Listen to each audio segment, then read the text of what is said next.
And we are live, ladies and gentlemen. I am TJ. And I'm Kent. And welcome to episode 18 of the Sling'N podcast. Tonight we are joined by Mr. David Bruce of TiON Suppressors. David, welcome to the show, man. Hello, good to be here, guys. Thank you very much. Absolutely, man. Happy to have you. So the comment section is already abuzz. We appreciate you guys participating. By all means, please remember, keep it professional, but we love to get your questions and your interactions in the live chat. We will be monitoring and curating your questions to our guest. But with that, David, we kind of have a bit of a tradition here on the podcast, and we like to ask our guests, who the hell are you? So aside from, working with TiON Suppressors and, the guy behind the gun who loves to get out there and do all things pew, who are you? What, tell us a bit about yourself. What do you like to do that's not gun related? So, who am I? I'm male. I'm a man. I am 26 years old. I'm a resident of the fine Commonwealth of Pennsylvania. In my spare time, I raise sheep. And I have not really been into guns my whole life. I've obviously been pro-gun, like I come from a pro-gun family and all that. But it was only until I was about 18, 21, like when I could legally start buying guns, that I started really getting into it. I grew up in Baltimore City, so obviously access to guns is very limited there. Gun ranges are very limited there by design. A lot of laws were passed that pretty much pushed everybody out into the county. I ended up moving to New York during college, working like part-time as in catering, restaurant stuff, doing a lot of cooking, grilling, a lot of fun stuff, beach parties and stuff. Then I moved back to Pennsylvania, moved into our family farm and stuck a bunch of Katahdin meat sheep on it. So really, really kind of diverse life experience so far, and I'm excited to see what happens next. As far as the gun stuff, I kind of fell into that. That was basically driving by a gun store one day and decided, hey, I'll fill out a job application and see what happens. So outstanding, David. Well, that certainly sounds like a very interesting lifestyle. Guns and sheep for meat. You never would have considered, at least I never would have considered, sheep for purposes of meat. Mm-hmm. But I've that being said, I've eaten sheep before. So whatever have you. But hey, man, hats off to the farmers of this country. You guys are the ones that keep us fed and food on our table. So David, thank you for that. Happy to do it. With that, you work specifically for TiON Suppressors. Why don't you go ahead and give the folks at home kind of the 10,000-foot view of TiON Suppressors, what you do there, and we can start getting into your product lineup. Okay. So TiON Suppressors started life as Freedom Armory Machine Works. The name Freedom Armory is the name of our retail store located in Glen Rock, Pennsylvania.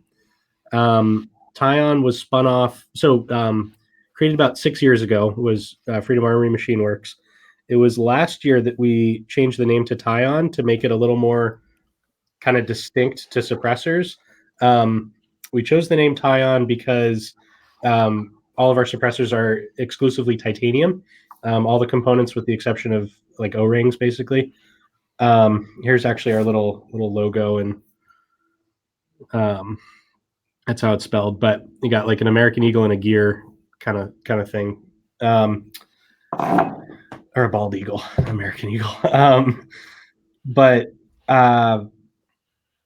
TiON was founded with the expressed intent to make a better suppressor than anybody else on the market. Because as a retail location for the past 27 or so years, selling everybody's suppressor, we were able to see some shortcomings in design. We were able to see companies come and go along that time period.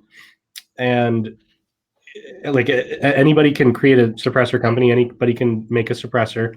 The design is pretty much, not unchanged, but suppressors are like 110 years old or whatever. So not like a new thing necessarily, but with CNC machining techniques and high quality control standards, we're able to make a very, very quiet, very light, and very durable suppressor. One thing, I can't get too far into it, but we're currently in the beginning stages of a testing procedure with the Department of Homeland Security. They are interested in an intermediate range sniper rifle and like a CQB 5.56 rifle. For their intermediate range sniper rifle, they're looking at 6.5 Creedmoor. So we gave them one of our 7.62 suppressors to stick on that, and then one of our 5.56 QD suppressors. And so far, they're really liking the results there. I think LaRue Tactical is the other company that's involved in that. So we're definitely kind of a no name or new kid on the block, but we're rubbing shoulders at this point with some of the best companies in the country. I mean, you're on here, right? So you're famous now. yeah, right. This is my YouTube debut for podcasting. So I really do appreciate you guys letting me on. Absolutely. There's such a fine line between fame and infamy. I hope I'm not. I don't. We're just managing your expectations, David. That's really what that means. So, couple things. First of all, I've been looking for a way to work in a bad joke for like the last 15 minutes, and I don't have a way. Secondly, spoiler alert, we'll be coming out with some video content from TiON Suppressors coming up, but I recently had the privilege, like straight up on the spot, first handshake, hey, how are you? Hey, how are you? Ownership kind of thing. Mm-hmm. And your boss just was like, hey, come see everything. Yeah. Let me show you our machines. Let me show you our raw materials. Let me introduce you to the, man behind the curtain, Wizard of Oz style. I am a little bit flabbergasted and slightly embarrassed that I didn't know that something so cool was that close to my backyard for as long as it has been, and I hadn't put two and two together. Like, I always knew y'all were like a pretty good gun store, and no disrespect intended, but gun stores are gun stores. Like, there are a lot of them, right? There aren't too many places where they're effing hundreds of thousands of dollars worth of CNC equipment, literally boring out holes in big hunks of metal to make my guns quieter. Mm-hmm. And here I am buying this stuff from companies from all over the country and shipping stuff internationally. And this is really made here, but sourced here, but this and that. I'm not much for like locally grown organic kale based on my body type. No, but locally grown organic suppressors, like I can kind of get into that. That's a really, really cool prospect. And you guys are just, what an amazing amount of technology and equipment and investment and passion in, if you ask for the manufacturing capital of the world, Glen Rock, PA ain't on the list, right? And yet here you guys are. Well, York and like specifically with gun stuff, Pennsylvania and Baltimore County. I think I can't remember the name of the company. It's been bought and sold by a couple different conglomerates, but one of the companies that's submitting like one of the squad automatic weapon things for the military, like there's SIG on the top of the list, and then this other company that's in Hunt Valley. So there's a lot of stuff behind the scenes that nobody knows about. I never knew about it until the guy came into our store. I guess IWI is in Middletown, PA. Yep. There's a lot of cool TA targets. I mean, talk about another great kind of grassroots manufacturing company. Those guys are in like Denver, Ephrata area. Yep. About an hour from here, and they make, world-class steel targets. Yep. And Mission First is in. Oh, okay. Is it Westchester or somewhere north and east of me? Sorry, Mission First, maybe Reading, I forget where. But it's one of those things where the deal. I have a real job, and I've during my day job, I've been driving by your place for the last 18 months in a row to come see that customer. And it was always that fun little gun store stop in, while I'm not supposed to be screwing off at work, right? Where it's there's no way I'm driving past an awesome gun store. And you go in, you burn 15 minutes, you chat, you shake hands, whatever, you hang out, look at the cool new shiny stuff, and you don't realize, at least the 6 or 8 times that I had stopped before, like, holy crap, what do you mean you guys make suppressors?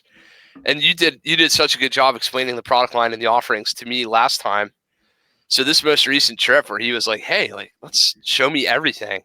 And the he that you're talking about, Scott Morris, is the owner of TiON. Yes.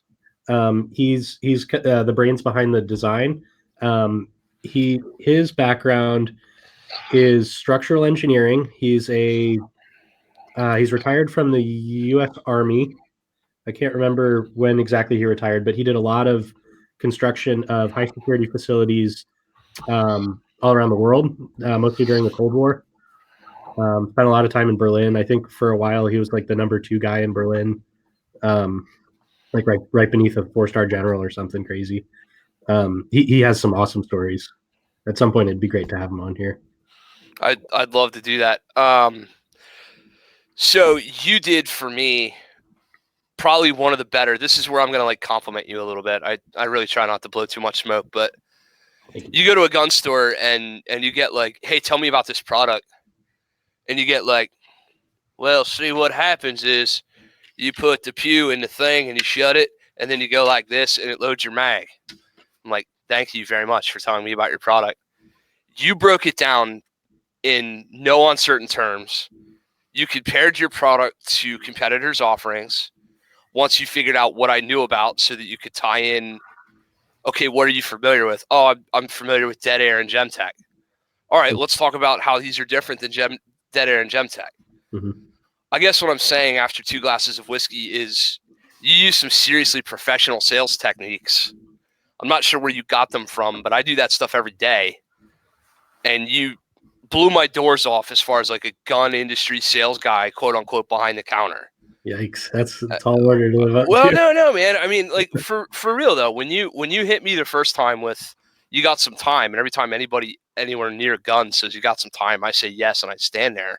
And you nailed it. I mean, you had me sold on the first go, and then coming back and seeing them made, I was like, I want that one. Like, yeah, right. Actually, the one you're talking about is right here. Oh, is that mine? Yep, that's yours. Oh, I won't, for the sake of the ATF, I'm not going to show the serial number. But it's pretty. There you go. That's pretty. PD collar. Hi, Eleanor. Daddy will be home to visit you soon. You named it already. I just made that up. But I mean, so do me a favor. I mean, we don't have the 45 minutes that we had in the store, but I bet you can do it better than that. Take us through your product offerings and explain the key differentiators between other competitive product types. And like, I don't care if you want to name names in other companies for the sake of, and by the way, David nor Scott ever bashed another company. We never did a bash session, but what we did do was say, hey, are you familiar with how Dead Air does this, and this in their cans? Okay, well, we do this, and this, and here's why we think this is a better approach. Which is that's not bashing or in any way disrespectful. It's just we've chosen these design features and we're going another way. Yeah. Sure. So give me a little bit of a, you've got your 45 cans, you got your 7.62 cans, you've got your 22 stuff. Just let's take us through the product line real quick. And for the purposes of YouTube land, we can't be showing guns to anybody. Sorry, internet. So we can't show you anything mounted on anything. But tubes of metal, I think we're good. So if you've got suppressors or whatever. Okay. And real quick, David, before you jump into that, while you're talking about each one, while I'm pretty sure there's a range, if you could talk about price point at all, anything you might be comfortable with discussing on that front, we are getting some questions in the chat pertaining to what your price points are. So please, the floor is yours. So being a gun store for as long as we've been, and full disclosure, I've only worked at Freedom Armory for close to 2 years at this point, and I've only worked for TiON for like a year or so. But for the past 27 years, Scott has sold everybody's suppressors. And during that time, he was able to see what works, what doesn't work, areas that he wants to improve on.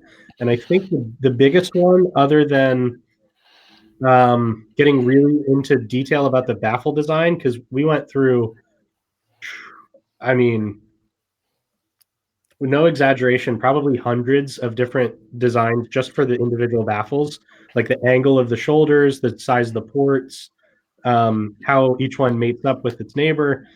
All of that aside, I think the biggest deal for us is our mounting system. So this is one of the muzzle brakes that we make, and again, everything's titanium, so including the muzzle devices. If you'll notice, can you see this? Okay. Yeah. Yeah. Okay. So if you notice, there's no threads on this. You've got 4 grooves here, and you've got conversely 4 tabs on the locking collar of our QD suppressors. You've got these flats here, which are just for putting a wrench on. And then if you see right here and right here, there's 2 shoulders, or tapers, as Q likes to tout and all that. Tapers are great. Shoulders are great. It does 2 things for us. The first one is it properly aligns the body of the suppressor. So everything's concentric, and you have a repeatable point of impact shift, which is something actually that the Department of Homeland Security came back and said we were amazed because we didn't expect a great point of impact shift, but we definitely did not expect no point of impact shift. And that's not my words. That's Department of Homeland Security. At some point, I think we're going to get like a thing in writing from them, like a full report. And I'd love to share that with you as soon as we do. But what those shoulders there do is make sure that the tube of the suppressor is properly aligned every single time, so that when you take the suppressor off and put it back on, you don't have a change of impact after you initially zero the rifle with the suppressor on. For me, that's huge. That's something that we definitely don't want to claim. Like we don't have that in any of our publications. We don't want to make that claim because it's so absurd in the suppressor world. But that's something that we've seen in testing. So for whatever that's worth, the other part of or the other benefit to these shoulders is that it doesn't allow carbon to really get past this portion of the suppressor, or of the mount rather. Which if we had threads, it would keep the threads clean. But since we don't, it basically keeps everything nice and clean. But let me demonstrate how this goes on and off. So you have those 4 tabs and then the 4 grooves on the mount. You just index the tabs and the grooves, compress a little bit of spring tension. You can see that move slightly, and then rotate. I'm gonna do that. It clicks into place, and then you twist the body 1 full rotation. And what that's doing is it's drawing the nut right here and the body together and seating the body of the suppressor onto those 2 shoulders. As you can see, I can take this on and off in literally like a second. So as far as quick detach, it's definitely quick. The other huge benefit to our design is you don't have any latches of any kind, and nor do you need to actually touch this at all.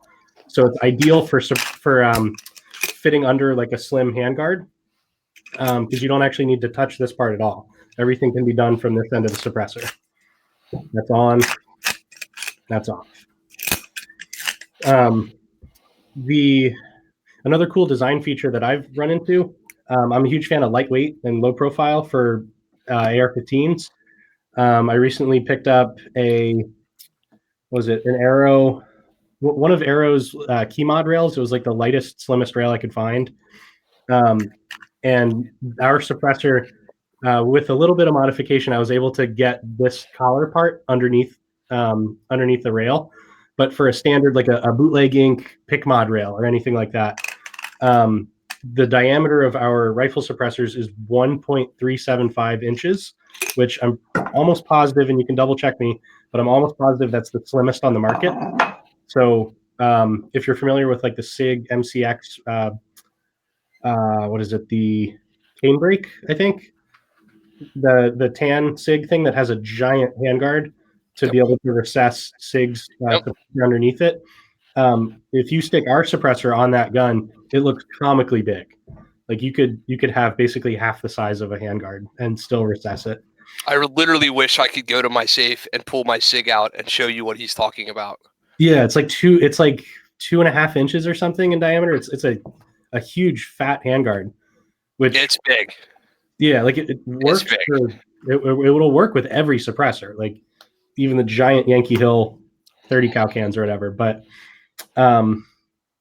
so as far as what differentiates us pretty much from any other quick detach is the fact that we don't use gross threads and any sort of latching mechanism on the collar itself. As far as the lineup from least to greatest, our Minuteman 22 is the name of our 22 suppressor. We call it the Minuteman. That's this little guy right here. They come in several colors. This is a polished titanium. Basically, we just polish it and put a clear coat of Cerakote on it to keep it nice and shiny. These run 6 to $630. So $600 is a flat dark earth or black one. The time it takes us to get this to this kind of polish is an extra like 2 hours or something ridiculous, or maybe not 2 hours, maybe an hour, but that adds like $30 to the price. So you're looking about $600 for the 22 suppressor. The next up is going to be the 9mm Grenadier. This one's in flat dark earth, and this suppressor retails at $905 for the black and the flat dark earth. Next up from that would be the Grenadier 45, which is this with like an inch and a half added to it, and obviously a bigger hole. Those are $980. Next up would be the quick detach 556 suppressor, which are $995, and then the quick detach 762 full size suppressor, which is $1195. For the rifle suppressors, we make a quick detach model and a direct thread model. The direct thread models are $200 less expensive than the quick detach model. For that $200, you're getting your choice of mount included in that cost. Again, these are titanium, so they're very lightweight. As far as mounts, we have a couple different varieties. We've got just the mount here, which as you can see is the locking surface, those two shoulders and the flat to be able to tighten it down onto a barrel. These retail at $100. Then we've got the 556 flash hider, which is the four-prong flash hider. Those are $125. Then we've got the 762 or 30 cal flash hider. These are $135, and then the muzzle brakes are also $135. So the cans come with one attachment piece or no? Yes. So the direct thread. I'm sorry. Yeah. So the direct thread model is $200 cheaper than the quick detach model, and part of the cost difference is one of these and the machine time and material to actually make this collar mechanism. Internally, there's some cool stuff going on, but I won't bore you with that. But you're getting one for the consumer. You're getting one muzzle device. Yes, with the QD suppressor. Yeah. So yeah, you can choose either the mount, flash hider of some sort, or the muzzle brake. Personally, I kind of prefer the muzzle brake. I'm not sure how much science is behind my reasoning here, but I feel like having these ports be the first thing that the gas hits when it's inside the suppressor, I feel like that takes some of the brunt off of the first baffles in the stack here. I could be wrong about that, but I also like recoil mitigation if I'm not using a suppressor. So, yay for that. As far as the 9mm suppressor, or the Grenadier line, so 9mm N45, you get your choice of piston included as well. So we make a bunch of different thread pitches for pretty much every barrel thread pitch on the market. As far as disassembly for the pistol suppressors, you've got your Nielsen device, which is this portion right here. You can unscrew that manually. And we have our own design for this Nielsen device. Everybody has some sort of design. Also, the name Nielsen is the guy who invented it, so that's where that's coming from. But this is our version of a Nielsen device. As you can see, everything is pretty precision titanium. The only tool that you need to get actually to disassemble any of the suppressors, specifically with the Grenadier to get the piston out, is the 7/8 12-tooth socket that goes right around this compression nut right in the middle. I'm going to unscrew that real quick.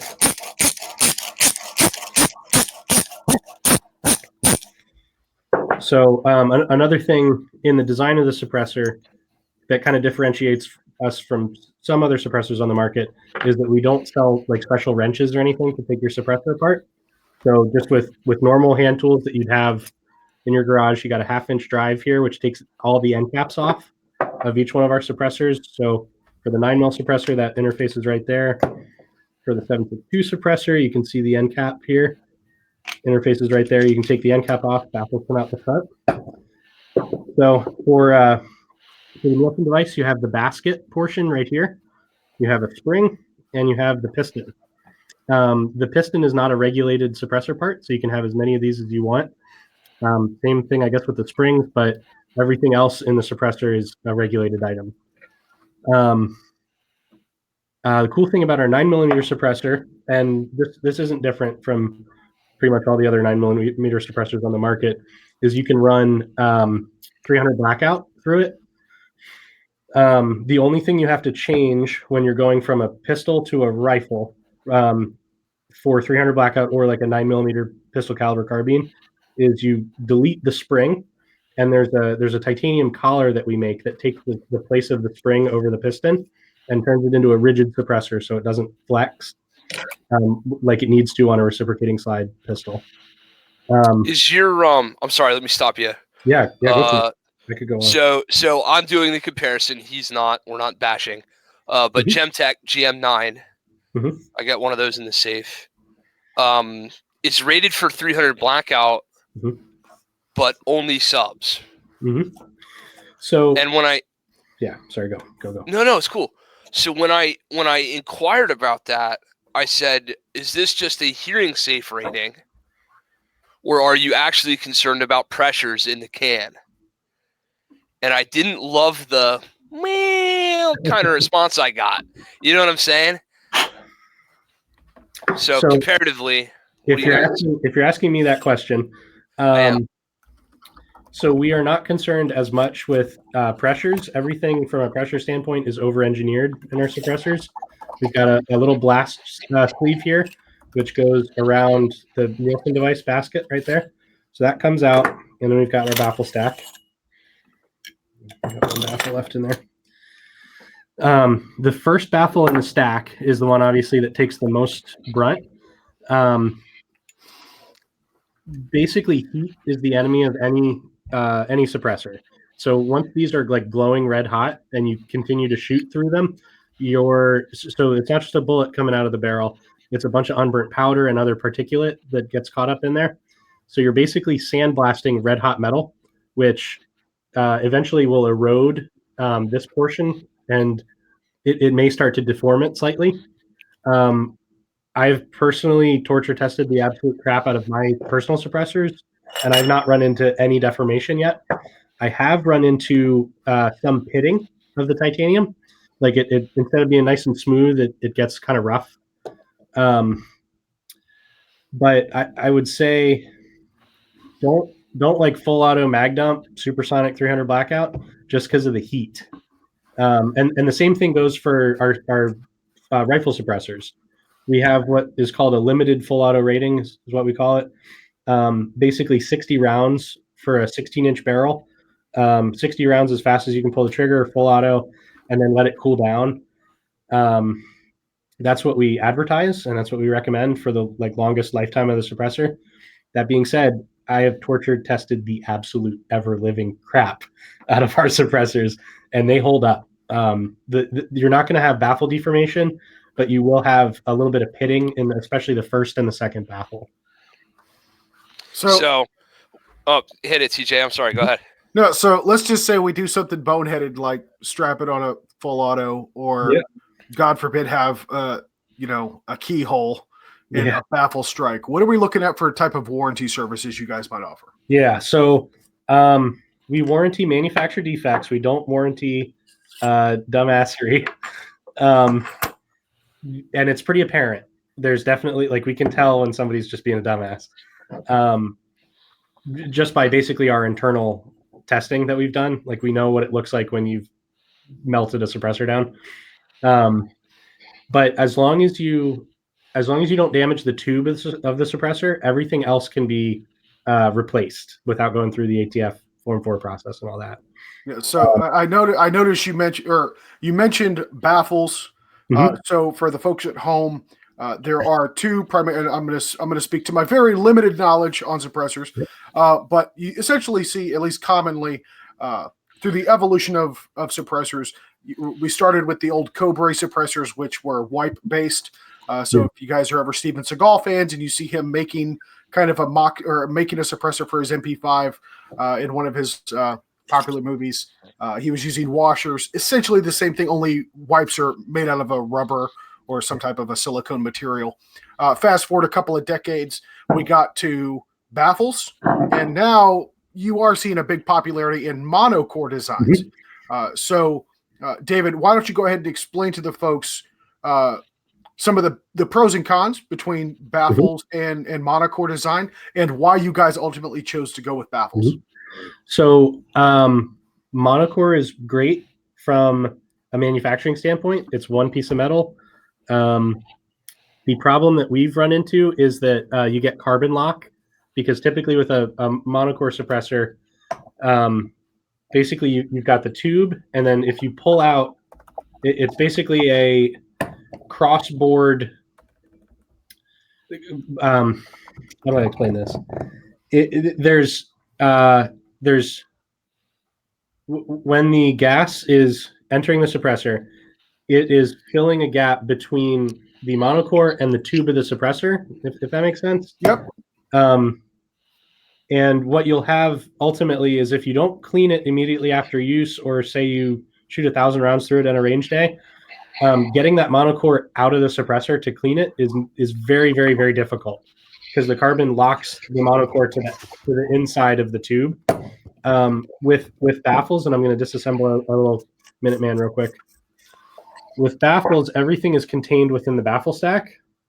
So there's no carbon that gets in between the outside of the baffle and the tube of the suppressor. So you'll never have a problem getting the baffles and the tube apart. If this was a monocore, you'd be able to you'd be able to see my nose, right? Like there'd be space cut out between the cylinder. I don't know how to explain it without kind of showing you one. But baffles are a lot cleaner typically, because they completely seal. The other reason we wanted to do baffles is because if you especially on shorter AR-15s, and if you're not using the right bullet weight or twist rate, and you start to keyhole, instead of necessarily replacing an entire baffle stack, we can just replace one or two baffles and an end cap, instead of an entire piece of titanium.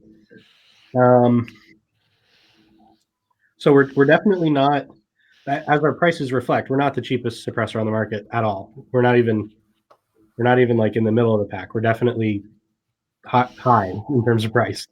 But a lot of that has to do with trial and error, seeing what works with other suppressor companies, and ultimately trying to have a very quiet, user serviceable suppressor. It's hard enough to get people to buy suppressors.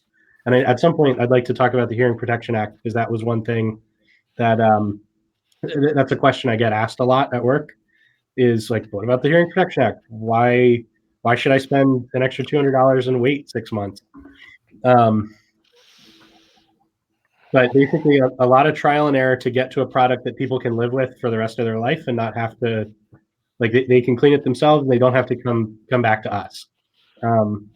Obviously, we love repeat business, but we don't want to be a warranty center for our right.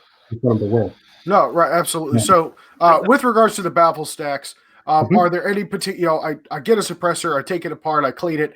Is there a concern with order of not necessarily operations, but an order that those baffles need to go back into place? Do I have to worry about a jigsaw puzzle every time I take my suppressor apart? That's a really good question. And in the case of our Minuteman and Grenadier suppressors, so the 22 9mm and 45. So the first baffle in the stack, and the bullet's going this way through the baffle. The first one, you can see there are, I don't know if that's focused. Yeah, some teeth on it. Yeah, you see the tabs there? And you see how this side right here is smooth, whereas this one, this is the last baffle in the stack. I'm sorry. This one does not have the teeth, but it has these little cutouts right here. You see that? Mm-hmm. Yep. So those lock into place, just like that. The first and the last baffle are unique. In the case of the Minuteman, we've got 6 baffles total. So we've got these 4 baffles here that can go in whatever order. But the reason for those tabs, you see the port here? Yep. Those ports, if you're shooting a suppressor on a high pressure platform, so a pistol with short barrel, a lot of pressure exiting the system, you want those ports lined up, just like that. Perfect line. CJ, this is the explanation that I was trying to give you that I was entirely butchering. It's okay. We still love you, buddy. The GI. So what this whole concept is actually a patent that we hold. It's called gas indexing technology, and I don't know the patent number off the top of my head, but you can go to our website TiONinc.com and you can find out more about it. But what gas indexing technology does is optimize your noise suppression rating based on the pressure of the platform that you're putting the suppressor on. So, like I was saying, for pistols, you want those ports lined up. When you go ahead and put this on a 22 rifle or 17 HMR, whatever rifle, if you index those tabs 90 degrees, so in a line, if you go ahead and index each baffle 90 degrees to its neighbor, make kind of like a corkscrew pattern with those little ports, you'll get an extra 3 decibels of noise reduction, which translates to half the noise. So decibel ratings are based on a logarithmic scale instead of a linear scale. So for every 3 decibels is like half the noise. So 3 decibels on paper doesn't look like a lot, but if you go ahead and put it on a pistol, then put it on a rifle and change the baffle orientation, it's quite shocking how quiet it gets. And that's applicable for our 22 Minuteman and our 9mm and 45 Grenadier.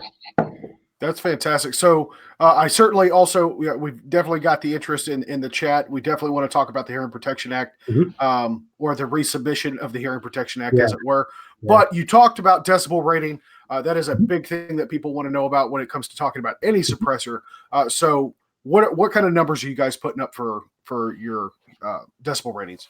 So I don't have these down to memory yet, so I'm going to go on our website real quick and pull that. The other thing to keep in mind is that not all decibel meters are created equal. So if people come and say, hey, I tested this with my iPhone, they're full of shit. Gotcha. The frequency of a gunshot is so unique that a lot of decibel meters for like industrial equipment are not going to be able to give you an accurate reading. What they can do is give you a good comparison. If you have 1 meter and a bunch of different suppressors, it can tell you that day which one's quieter. But reason I mentioned that is because we went ahead and tracked down a B&K meter. The name of it, the equipment that we use is a B&K 2209 meter with a type 4136 and a 1/4 inch microphone, and a type 4220 piston phone. I don't know what any of that means, to be honest. I'm sure somebody on the internet can help me out there. But my understanding is that it's an analog decibel meter that they stopped making like 30 years ago. And we found one that wasn't working. So we bought another one that wasn't working. And we're able to kind of Frankenstein them together into one working decibel meter. With that, we were able to use the standards and procedures outlined in Alan Paulson's Silencer History and Performance, Volume 1, Chapter 5, which is like the book on suppressor testing. So all that out of give me that again. Hold on, what was that book? Yeah, so Silencer History and Performance by Alan Paulson, Paulson. Yeah, he literally wrote the book on it. So I'm pretty sure that's like the military standard stuff. So with and more caveats. I'm going to get to the numbers in a second, but more caveats. The type of gun matters. The length of the barrel matters. The ammunition matters. Those are like the huge major factors. A couple minor factors are temperature, humidity, atmospheric pressure, and ambient wind conditions and all that. Those are less of an effect, but they do make a difference. So to the numbers. So this is right off of our website on our downloadable PDF catalog here. The Minuteman expected decibel reduction rate is 42 decibels of noise reduction. That's using a Walther P22 with CCI standard velocity ammo. And I'm pretty sure the standard velocity ammo is like 1,070 feet per second. It's that round nose stuff. Out of a Walther P22, you're probably going like 800 to 900 feet per second or something. I know on I just did a chrono of my Savage 16-inch 22, and I got, with the same ammo, I got like 1,000 feet per second or something. So I'd imagine it's much slower than that on a shorter barrel. But you're looking at, for a 22, 42 decibels of noise reduction on whatever the original was. In the testing that I've participated in, what that practically means is on a Ruger 1022, you're looking at like 110 decibels, which is stupid quiet. Yes, absolutely.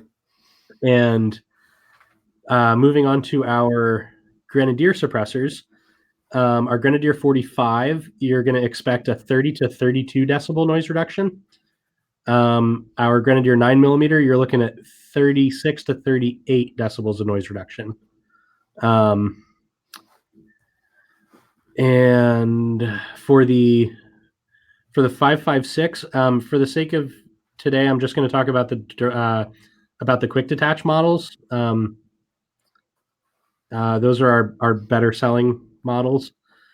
For a 5.56 quick detach can, which, by the way, is 7.5 inches long, 1.375 inches in diameter, and 10.96 ounces. So it's a quick detach 5.56 suppressor under 11 ounces, which, go look up the numbers, that's crazy. We got to talk about the weight there for a minute. Yeah.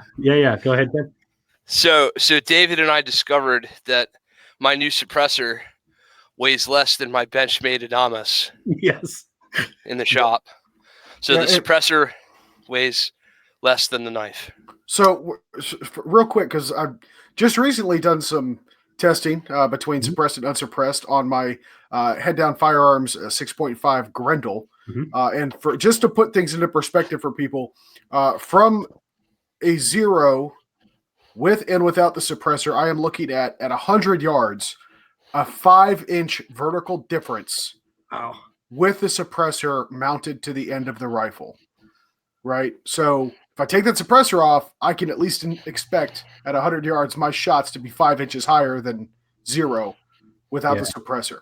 So that might not seem like all that much, but that is a world apart at 100 yards. And that's just adding that extra weight to the end of the barrel, right? Yep. So it changes the harmonics and everything. And I know enough to be dangerous, but not enough to be helpful when it comes to barrel harmonics. But I know, for example, there's I guess Browning had the Browning Able rifle for a while, had like this barrel weight that you could adjust, and you could tune like the whip of the barrel depending on your depending on whatever load you're shooting. Yeah, I don't get to. You're absolutely right. So barrel harmonics do matter. I can say that in all of the guns that I own, barrel harmonics are not a concern, and that's really because of the thickness and the metallurgy of the barrels that I'm using.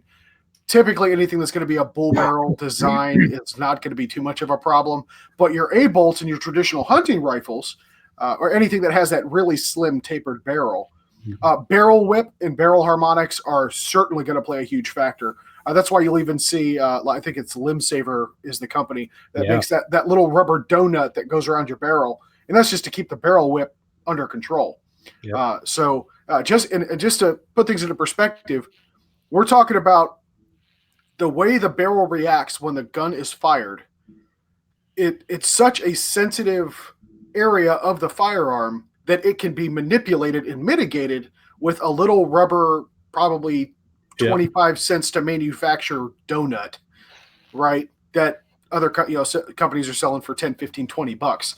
So that little bit of an innovation is what can impact that. And when you're looking at it from a scientific perspective, that's incredible sensitivity. So, David, you're absolutely right that harmonics do play a part. At least for me, they really don't, just because I'm using all heavy barrels on my stuff. Yeah, and for me, same thing. Like, practically speaking, I shoot my ARs like maybe 400 yards at most. Right. Now, wait a minute. You just beat me a couple weeks ago in a 2-gun match. And I know for a fact that the reason you beat me was barrel harmonics. Now, stop lying. You stop lying over there, you. Point of order. I just want to say that the reason I suck is not my lack of dry fire. It's because I don't have a wagon. All right, Ken. So yeah. But anyway, with that, let's please continue. You were talking about the decibel rating number, so I definitely want to get through to that, and I want to get onto the Hearing Protection Act. Yeah. So next on the list, so we got the 5.56 quick detach. Out of a 22 with a 20-inch barrel was the tested 22 that we were using, is 116 decibels, which is 6 decibels louder than the dedicated 22 can, which is again crazy quiet. FN57 got 126 decibels, 5.56 at the muzzle, and the 5.56 gun that we were using was it looks like a 22-inch barrel using M855 ammo, so 62 grain green tip. At the muzzle, 132 decibels. At the ear, 127 decibels. So that's another part of that suppressor testing protocol. It calls for measurement at the muzzle of the gun. I think it's like a meter to the left or something. So a little bit of standoff there. But then we also measure it to the shooter's ear, and there is a significant difference. It's 127 decibels at the ear. So in my experience on a 16-inch AR with our suppressor, it sounds like shooting a 1022 without a suppressor. Yeah. So just to put everybody into a proper frame of reference, OSHA standards, as I recall, I could be off by a decibel here or there, but roughly anything below 140 that's it. Is considered hearing safe, right? For pulse noises, not for continuous. Right. Yeah, not sustained, right? So, that I'm going to tell you what, 126, that's damn impressive. That's stupid quiet for a 5.56. 127. I said I might be off by a decibel. I'll take a decibel here and there. The next suppressor up would be the 7.62 CQB. So we have two 7.62 quick detach models. This is the full size 9-inch suppressor, and then we've got it's 8.7. This is 9.5 inches, and then 2 inches shorter is our 7.62 CQB suppressor, and that has 120 decibels for a 22. 129 decibels for 5.7, 137 decibels at the muzzle for 5.56, 129 decibels at the ear for 5.56. So it's 2 decibels louder for the same size body of the suppressor, but a bigger hole. You're 2 decibels louder at the ear. For 300 blackout, subsonic at the muzzle, you're getting 127 decibels. And then 125 decibels at the ear. 308 at the muzzle is 138 decibels, and 308 at the ear is 132 decibels. Then the 7.62 quick detach, so the full size suppressor that Kent's going to pick up, hopefully, I don't know, 3, 4, 5 months. We'll see what the ATF does. But But just so I got mine. Kent's a little jealous because I just got mine back in 90 days. that's, oh man, you're part of that. Yeah, we definitely saw. We probably saw 40 or 50 guys get their tax stamps back in that kind of time period. Just absolutely, just I'm just gonna get my SOT instead. It'll be quicker. it probably would be quicker. That might take like 3 months instead of 6 or 7. So the 762 quick detach, the full size can, 120 decibels for 22, 129 for 5.7, 133 for 5.56 at the muzzle. And this is where I find it interesting. At the ear, it's 127 decibels. So this suppressor has the exact same noise suppression rating at the ear as the dedicated 5.56 suppressor, which I think is pretty cool. So basically, for Kent's purposes, he's not sacrificing anything from a noise standpoint by getting the bigger suppressor. In fact, all he's doing is gaining calibers that he can shoot under that hearing safe threshold. And I gained 2 inches. Yes, yes. T-shirt idea. T-shirt idea. What was the other one? If you need any butt stuff, call Dave's mom. Dave's mom, yeah. Yeah, that's the one we said we weren't going to say live on the air, but that's fine. Your mom's only watching. Like, it's fine. Okay, some context. My mom runs a surgical center, and one of the specialties is gastrointestinal stuff. So she's got a butt doctor. Long story short, folks, we really got to start recording the conversation that take place before we go live. Yeah. I wish we had that. we had that. We'll just record it and let the hilarity ensue. No disrespect to Dave's mom, of course. You're a lovely woman. Sling'N led podcast Deep Cuts Volume 1. Yeah. Anyway, so with that, and that's fantastic. And real quick, I'm sorry to cut you off. In addition to hearing safe on 308, the full size 762 can is hearing safe up to 300 Weatherby Magnum, and everything in between 308 and 300 Weatherby. So 300 Win Mag, 7mm Rem Mag, 30 Norma, 28 Nosler, like all those weird precision calibers, 6.5 Creedmoor. The one that I think most people would be interested in is 6.5 Creedmoor. That caliber is really taken off.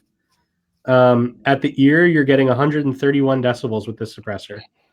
And the gun that we used for 6.5 Creedmoor was a 22-inch barrel using a ELDX. Is that Hornady? Yeah. ELD? Yep. Okay, so 143 grain ELDX. And for the 300 Weatherby mag, that was a 24-inch barrel using Weatherby Select Ultra High Velocity 180 grain. So, that's a powerhouse. So it's clearly, while limited, full auto rated, clearly Magnum rated. Yes, definitely Magnum rated. And I'll tell you what, the amount of abuse that these were put through with the Department of Homeland Security stuff made Scott cringe a little bit. Like he was cautiously optimistic to see what the baffles looked like after some of the tests were concluded. And it was really, really amazing to take these suppressors apart and see how well they held up. I'm going to quickly disassemble this. This is Kent's suppressor. So again, end cap, half-inch drive. Take the end cap off. And kudos to you guys for not using some type of right? Yeah, we're not trying to sell you wrenches, guys. So this is the end cap right here. This is a regulated item, so a lot of people ask about getting like a smaller hole for the end cap, and what we found is that it's a negligent. A lot of companies do that. I'm not naming names, but basically they're just getting more money out of you because it only adds up to like a decibel of difference, which functionally is not worth whatever these end caps cost. So take the baffles out. For the 762 suppressor, the last baffle in the stack is very unique. You can see that one is much smaller, and it's got this weird shelf cut into it. I don't know if you can see that. And then compared to that, which is a standard intermediate baffle, the rifle suppressor does have these locking tabs, just like the other suppressors, but they are not indexable. They only go together one way. There are 3 tabs, and they only fit one way. The reason I'm taking this apart, you've got 2 baffles with that kind of thickness to them. These are the first 2 baffles in the stack. You see how thick that is compared to this? These are the rest of the baffles in the stack. You can see how thin that portion is. These baffles are what bear the brunt of that explosion, that hot gas and particulate. This is what would end up getting pitted, not deformed necessarily, and not like you're not increasing the diameter of the hole at all. It's just kind of sandblasting it. Instead of nice and smooth, it gets rough. These got pretty rough by the end of the DHS test. I'm sorry, David. Yeah. Hold on 1 second. Let me get a timestamp in here. It occurs to me for our audio listeners, Sling'N led podcast on YouTube for all the visual aids, right? Because no, it's fine, dude. You have no control over that. But like, if you're listening on podcast, going, I want to see too. Sling'N led podcast on YouTube, episode 18. Link it up and go home and get the visual aids. It is what it is. It's a very visual thing, but it just occurred to me. I was like, oh man, we didn't mention that yet. We need to say something. Yeah, anyway. I didn't even think about that. No, dude. It is what it is. I guess visual aids is better than regular aids.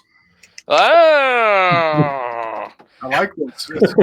Got jokes, David. I like your style, man. Thank you. Another T-shirt idea. Yeah, he's earning that invitation back. Yeah, man, he is friggin'. I tell you what, he's not sheepish about his jokes. Oh, jeez. Ooh, that was bad. Oh God! Doc, say a prayer for my patients, please.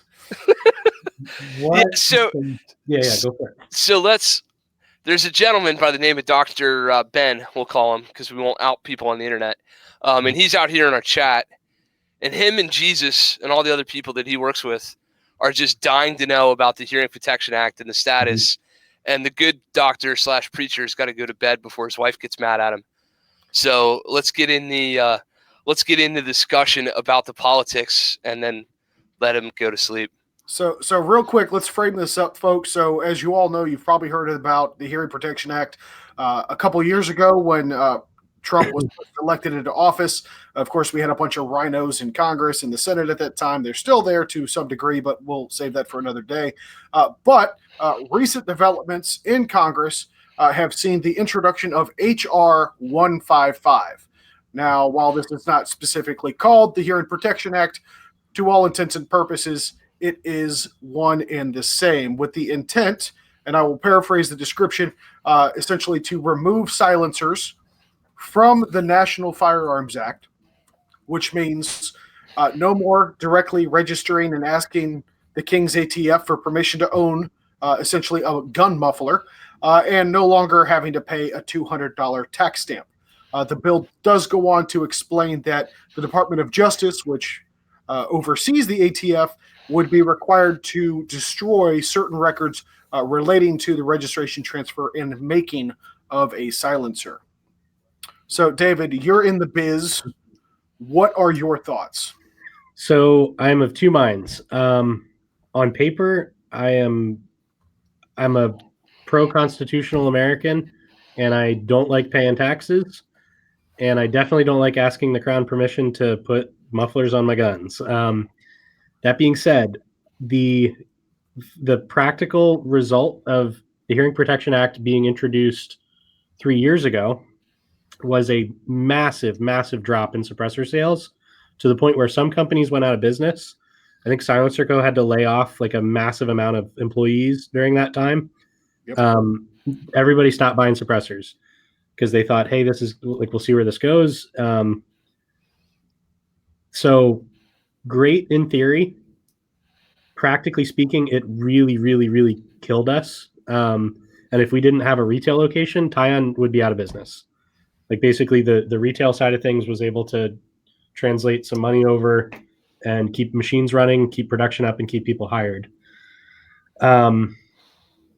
It's It's tricky in general. Guns and politics are definitely tricky because we're all like definitely right of center.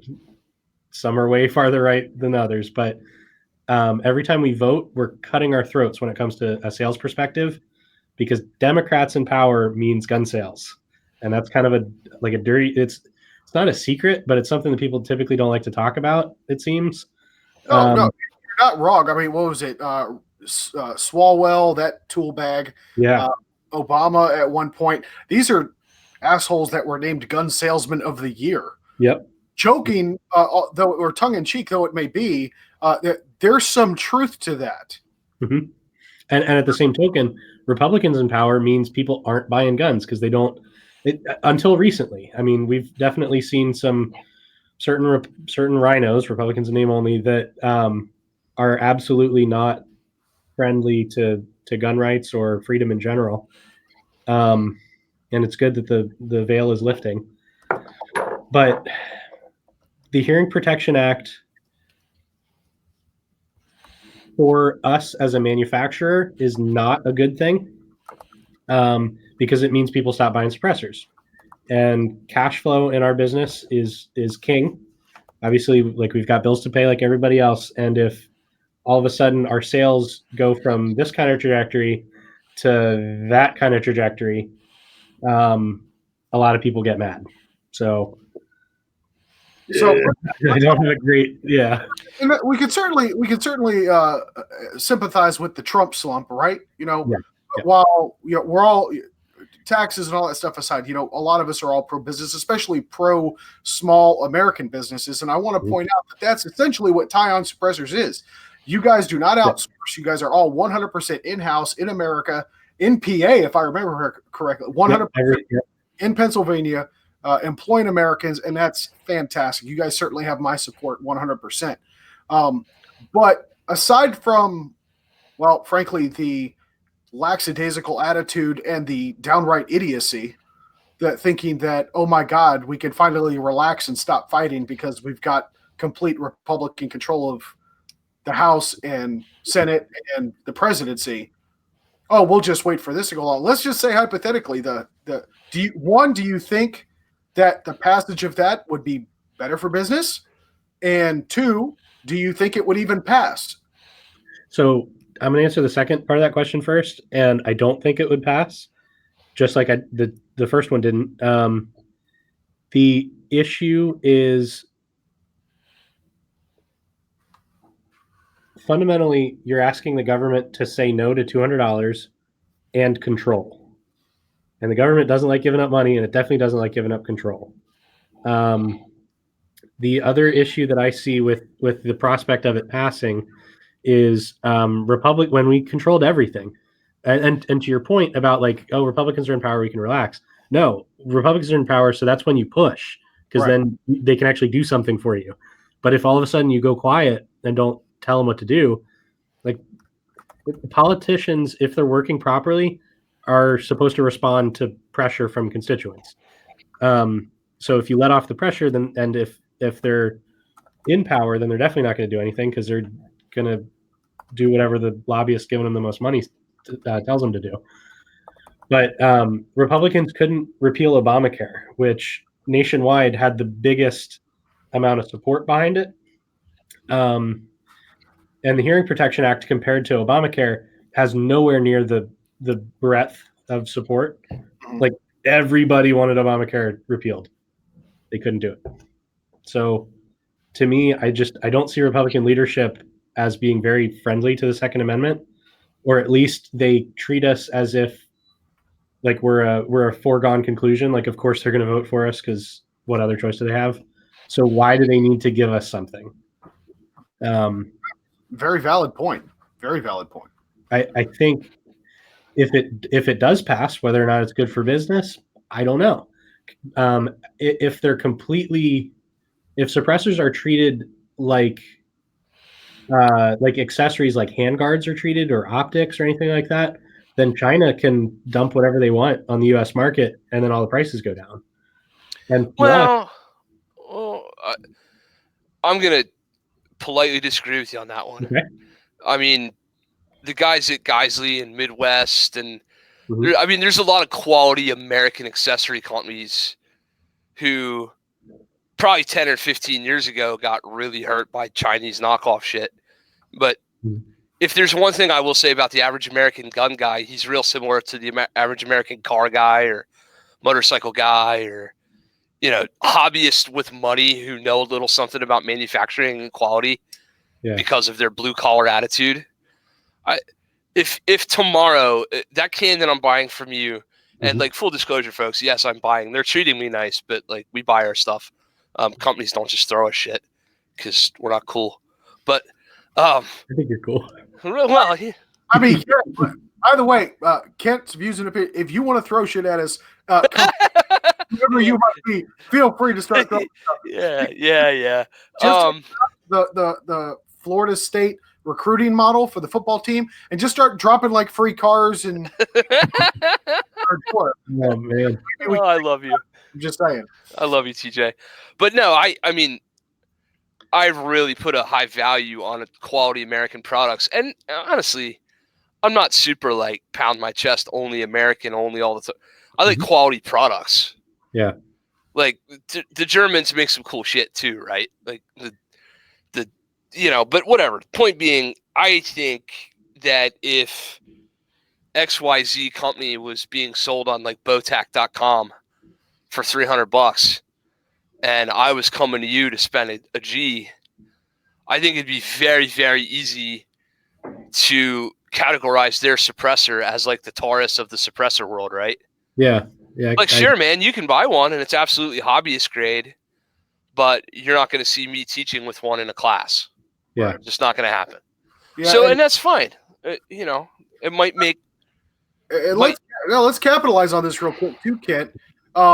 Let's be real here. Anybody that would realize the value of something like a suppressor, and instead of spending the money for quality, would go buy some. Here Protection Act passes, and we've got Wish.com is all of a sudden flooded with Right. toucans. The people that would buy firearms, not just suppressors, but any accessory, for that much of a bargain rate cut, shouldn't be owning that piece of equipment. Right. And they're not. I guess they're not our customer anyway at that point. Yeah. So I think you'd take a hit, but I think in the long term it would be okay. I hate the idea that you guys are just juxtaposed between your political beliefs and your business model. And that's we all suffer from that, right? Like, you're not the only one. Yeah. There'd be a whole heck of a lot more handgun classes sold if crime was higher in York and Cumberland County, PA, right? Like, I'd be doing a lot better, wouldn't I? That doesn't mean I want people getting raped and murdered. No. Like, you can be a good person and a good business person at the same time, is what I guess I'm trying to say. Yeah. Oh, yeah. And you guys serve. I've never walked in that place and seen you treat anybody incorrectly or poorly. I've never walked in there. I didn't always get the experience I got from you. I'm going to be candid. No disrespect to any of your coworkers or whatever, but you can tell from the onset of walking on the property that it is the exact kind of business that you would want to support. And there are other businesses out there that, there are some gun shops you walk into and you get the feeling immediately that you're like, hey, yo, take a number. Yeah. Like, look at the Cabela's model. Like, stand here and take a number. Yeah. Literally take a number. And when our expert is ready to talk to you, he'll come over. And, the guy. Air quotes expert. Yeah, right. I was trying to come up with a nice way to say that. But, I mean, yeah, you guys, I don't know. I don't see a problem with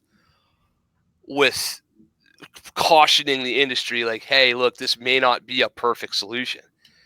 Yeah. And the HPA that whole thing was stupid because you're right. We had traction. We had the sled dogs in both sides of the Congress. Yep. We had everything we needed. We had the whole 9 yards, and we couldn't effing get it done.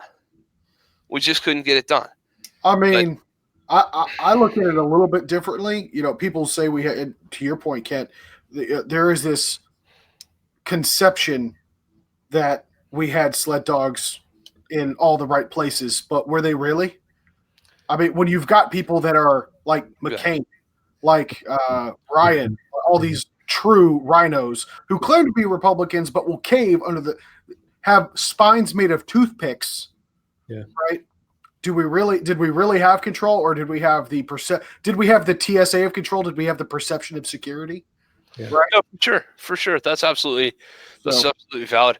So that's my big thing. I think it could pass, but the reason I don't think this one will is because we still suffer from that. We have people in Congress, both houses, that claim to be pro Second Amendment, but yeah.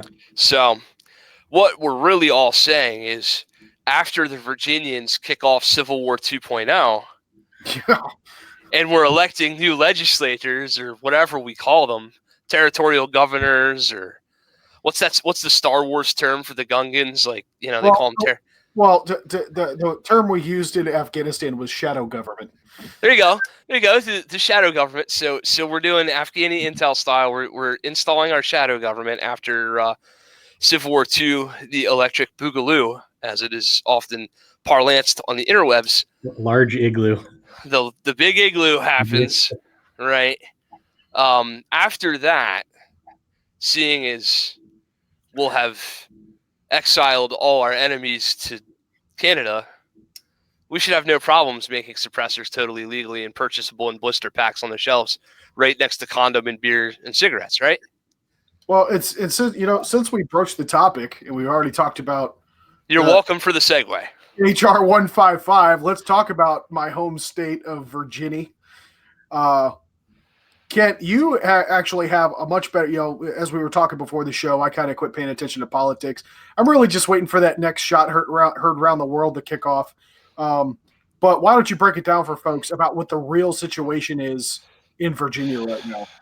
So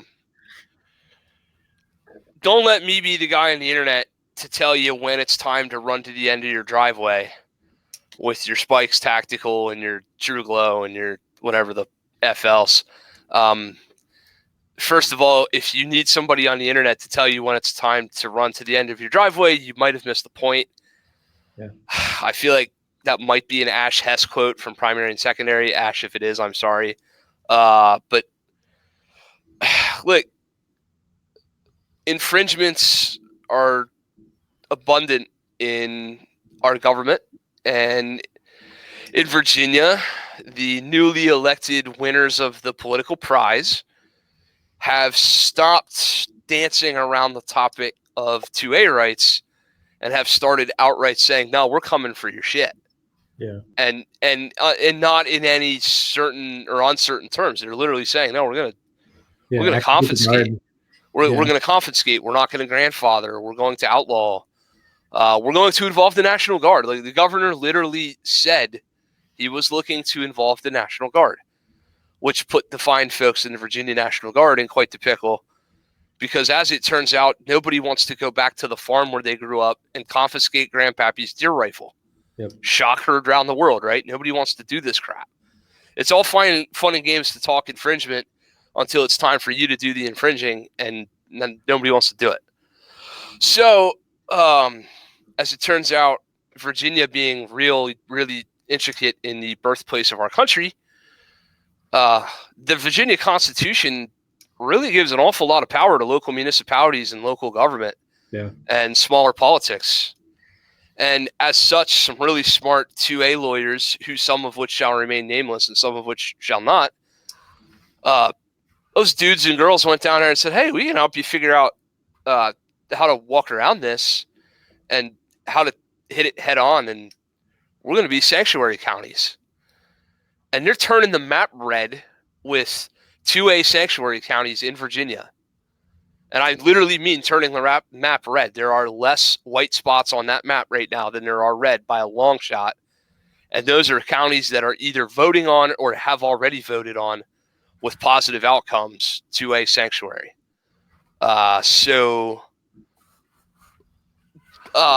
Virginia VCDL, Virginia Citizens Legal Defense. I'm going to butcher the names of the groups. I know people's first and last names better than I know their groups that they represent. And I don't want to just throw names on the internet because I don't like doing that all the time. But there's a bunch of these grassroots groups that have been filling up lecture halls and filling up town hall meetings and filling up local municipal government buildings and literally pitchforks and lanterns and rifles, as it turns out. And they're not screwing around. They're dead ass serious. And let that be a lesson to the rest of you political infringers who are thinking about doing stuff like this. Some of us mean the shit we say online, right? There are a few of us that do. There's a lot of us making no bones about what we would do and how we would handle it. And there's a lot of people that have kept real quiet and just gone about their quiet professional lives and raised their children and done whatever else that won't stand for too much more of your nonsense. And I hate to say this, but we lost in the ballot box in Virginia. And I'm not a Virginia resident, but our side of the truth and the right side of history lost down there. So now we're having to fight legislatively, and God forbid we have to actually fight, because everybody talking Civil War shit on the internet and Instagram sounds real cool until it's time to experience what my dear friends and family have experienced for real. And nobody that I've ever talked to that's been there and done that wants to see Civil War on our soil. Right. So Kent, while you and I were discussing this topic earlier today, you brought up a very interesting point that even I didn't even realize. Mostly lost in all the traffic that's coming across the internet about it. But they haven't even actually passed the law yet, have they? Yeah, it's just introduced as far as I can understand. Yeah. Right. So we're not even talking, we passed the law, now we're fighting it. The mere mention of confiscation in Virginia led to get the F off my lawn. Yeah. Like without any, there wasn't any in between there. They said confiscate, and all those, and I mean no disrespect to y'all, because you are my people. I mean, my man's a sheep farmer, for Christ's sakes. We are redneck rural people ourselves. I'm a polished turd professionally. Yes, absolutely. Like when I go out for my day job, I'm the best looking version of myself I can be, but I am a redneck at heart. And if y'all would come climbing down out of them Appalachian Mountains to vote, instead of coming climbing down out of them Appalachian Mountains to argue about this, there wouldn't be an argument. Nope. We've proven that. We literally mathematically have proven. How did we get sanctuary counties voted in before the legislature got their nonsense voted in? But we didn't get the legislature that we should have had to begin with. That's what I'm saying. Right. We got no. It's literally like, it'd be like going to Veterans Stadium in Philadelphia for a football game and being like, yeah, we vote in a new team owner. It's fine. We'll let the new team own the place. And then the first day you go in, they're like, you can't throw snowballs at Santa Claus. Like, what the hell you mean we can't throw snowballs at Santa Claus? We've been doing that around here for 50 years. Like, well, you voted for us, and now sorry, you can't throw no snowballs at Santa Claus. Told you I was a redneck. That's the most redneck analogy I could possibly think of. But the impression was spot on, Ken. Wasn't it though? I mean, sure. We'll go. It's refrigerator art, buddy. It's going right up there next to your turkey. Fucking hate you. Right next to your hand turkey. Oh my God. No, but seriously, it's Randy Marsh from South Park. Yeah. I'm sorry. I thought this was America. Like, yeah, it is. It is America. You should have been there to start with. Yeah, but I mean, if anything, it should serve as an example that, we often talk about this, and it's often said, I've even said this myself, if you don't like like California is a perfect example, New York. Well, if you don't like it, just leave. I got to be honest, watching everything take place and transpire in Virginia to the point that I have has really kind of made me take a step back and say, no, that's not the right answer. If Tennessee started acting, got their head up their ass and started acting that way, I'm not moving. I'm going to go to the ballot box before we have to go to the bullet box. Yep. And it's going to motivate me to get my friends and drag their ass. Listen, you take a day off of work for the opening day of deer season. You can take a day off work to go vote. Yeah. Your PTO will be fine, right? Yeah. Don't give up the ground, because let's just hypothetically say that took place and all those fine residents of Virginia that are God-fearing, Constitution-loving, red-blooded Americans just said, you know what, screw this, I'm leaving. This party's getting too full for me. this conversation, everything that's transpiring in Virginia wouldn't even be happening. They would have rolled over like an old dog. So, Yep. no, stay and fight, guys. Stay and fight. We've seen it. We've seen it in other examples. We've seen it. I'm not a disciple for the Bundys. Mr. Bundy broke the law and did a lot of stupid shit, but we saw what happens when 100 dudes show up with rifles and said, "No, you're not taking this guy's cows." Yep. What happens? BLM stops their nonsense.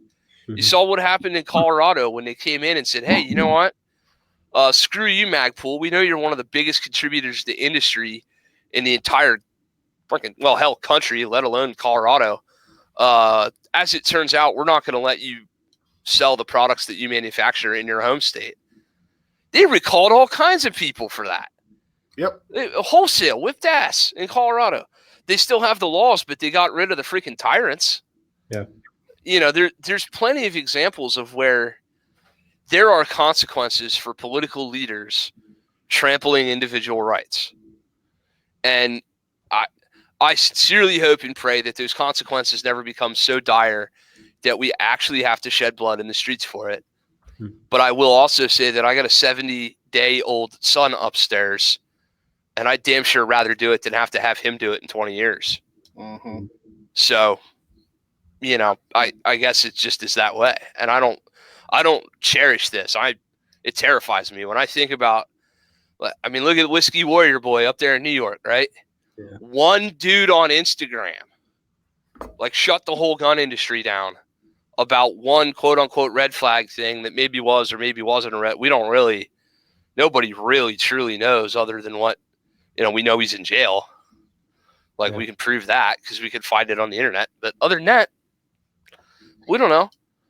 But I mean, there are enough examples to where we're not going to just take this laying down. And at a certain point, the infringements will have gone too far. And I'm really proud of the work that some of the groups are doing that are bringing in non-traditional gun owners. Yep. Like, newsflash, you don't have to be a cisgender white dude who's a little chubby and in his mid-30s to mid-40s to be a gun owner. Like, you can be whatever you want to be and still be a gun owner. And those rights mean enough to me that I'll defend yours, even if I disagree with you about every other aspect of your life. The true definition of a libertarian is I just don't give a fuck what you do with your life. Just leave me alone and let me do mine. Yep. So, Actually, to that point about the breadth of different people that buy guns, we sell guns to anybody that can pass a background check and that doesn't seem crazy on the spot. Like, as gun store or as gun salesman, you do have a right to refuse service if somebody's like visibly intoxicated, or if like a guy or a girl's talking about like, man, I just broke up with my ex and I hate him and I'm going to shoot him or something. Like, if they make comments like that, you can obviously refuse a sale. But it's amazing how many different people that we sell guns to. absolutely. And it's funny to get like the right in general, gun owners and all that stuff, get the typical like racist, bigot, homophobe, xenophobe, all the phobes. But we literally arm individuals like, we don't care what your politics are. We care that you're American and that you love guns, and that's pretty much it. Oh, stealing the show. Hi. How you doing, little man? Hi. Making his second podcast debut, ladies and gentlemen. Hi. Howard. How you doing, little man? But yeah, it's funny. Like, how can it be true that we're racist, xenophobic, transphobic, whatever crazy nonsense? And we literally sell those people guns. Sure. Like, yeah. No, it's nonsense. Without judgment. Yeah, I'm all for it. Like, I'm so glad you're in here buying a gun right now. What a concept. Tolerance. Yeah, it's so to the Virginia stuff, I think it's really, really, really important that the sheriffs are doing what they're doing, and the sheriffs and constables, I think, are the only two constitutional law enforcement in the country that are elected. Yes. And And in Pennsylvania, we do have constables. That's an office that you can run for locally. And it's treated just the same as any other law enforcement, like 50 state carry and all that stuff, arrest privileges, the whole nine. But sheriffs were elected as close to the ground level as they could possibly be, and they're elected to lead. So let them be the generals. Like, instead of, like you were saying about, if you're waiting for a guy on the internet to tell you to run to the end of your driveway, let your sheriff do that, because your sheriff is the one who's putting his name is in the paper. Everybody knows where his office is. Like, he's the guy, or she's the girl, whatever. Yeah, David, I'm going to even capitalize on that point. I do mean to interrupt you, because we've said it on this podcast before, and I'm going to say it again. Even if you're not involved in politics, if you don't talk to any other elected official, write a letter, make a phone call, go to a rally, I don't care. You need to be talking to your sheriff. Yes, you need to know who he or she is, and you need to know where they stand. And if you don't vote for anybody else in your life, for the love of God, vote for your sheriff and make sure that you're getting the right people in charge at that level. Because people talk about my thin blue line and all that stuff. I will tell you right now, when it comes to upholding the law and the Constitution, I'd say that sheriff is probably the closest you're going to get to that dividing line between tyrannical government and the local citizenry. I'd absolutely agree there. I mean, it's literally their life on the line, because they're the most public. Like, they're the one that has to give the press conference, Yeah. It's interesting that the sheriffs end up bearing the brunt of most of this nonsense, and yet at the same time are the only ones who are elected. Yeah. It's unfortunate that they end up in that scenario, because most of them are, not all, but most of them are pretty good people. When you like, I think 90% of law enforcement are pretty much on the right side of the tracks when it comes to law enforcement. Yep. Just Definitely like I think. New York. I mean, we have a great relationship with several. It's kind of weird in PA. Like, there are townships and different smaller municipalities that get to choose their police services. So we've got a couple kind of overlapping ones in our area here. But we have one of the chief of police for Southern Regional is one of our rifle instructors. Like, we have a great relationship with all our local law enforcement, and we are darn sure what side of the fence that they sit on. No, absolutely. You'll find that in most law enforcement circles. It's no secret I got some law enforcement in my family as well, and those guys and gals are all the same people we are. Well, I mean, how could they not be? They got raised by the same granddaddy and aunts and uncles and moms, and schools, yeah. I mean, we're the same people, really, and it's interesting. It'll be interesting to see how things develop down there in Virginia, and it'll be real interesting to see. And I'm not tipping the hat here, but if you don't think the rest of the gun rights community is looking at the sanctuary county model from Virginia, right? Like, you don't think one thing we're good at is in the gun industry is stealing each other's ideas, right? Like, you don't think for a minute we're going, what's that called? Sanctuary county. Let's look that up. And boy, oh boy. If the liberals can do it for illegal immigrants, we can do it for things that are actually etched into the Constitution. Just kind of throwing that out there. Yeah, absolutely. How's the chat doing? Are there any? Chat is going good. We're actually starting to wind down a little bit. And with that being said, we are kind of coming up to that 90-minute mark. So, David, we'd like to turn the floor back over to you for a little bit. Throw out, give your shout out, your sales pitch, talk about your company a little bit more, let people know where they can find you, and we'll start wrapping this up. So, number one place to go is TiONinc.com. TiONinc.com. That's our website. You can access a dealer locator. We are at this point in Not every suppressor legal state, but pretty close. We are distributed pretty well at this point. So find a dealer near you.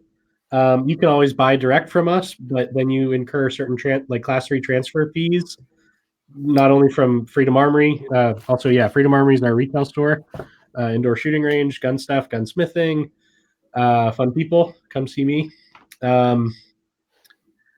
I definitely recommend hitting up our dealer locator though.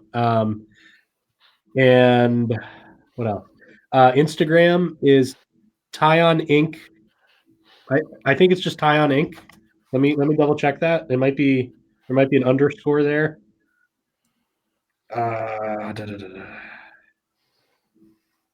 Sorry, bear with me. Sorry for the dead airspace. Okay, it's the Instagram is TiON.Inc. So TiON period INC. On Instagram. I don't know if we have a Facebook, but Freedom Armory on Facebook is our retail store, and you can find some content about suppressors on our Facebook page, Freedom Armory. What else? Call us 717-227-9060. Follow the menu prompts. I think we even have a fax machine if you're into that. Well, Raise the Roof 1999. Yeah, we take fax. What didn't I cover? So we got quick detach. We got So one more thing about disassembly and warranty. So manufacturer warranty, we don't cover dumbassery. That being said, you'd have to like literally run it over with a truck to break it, or like set it on a table and shoot it that way, like put a bullet through the side of it. There are very few ways that you could actually damage these, and the two tools that you need to disassemble the suppressors. For the rifle suppressor, you just need a 1/2-inch drive. For the Grenadier 9mm or 45 ACP suppressor, it is a 7/8-inch 12-tooth socket.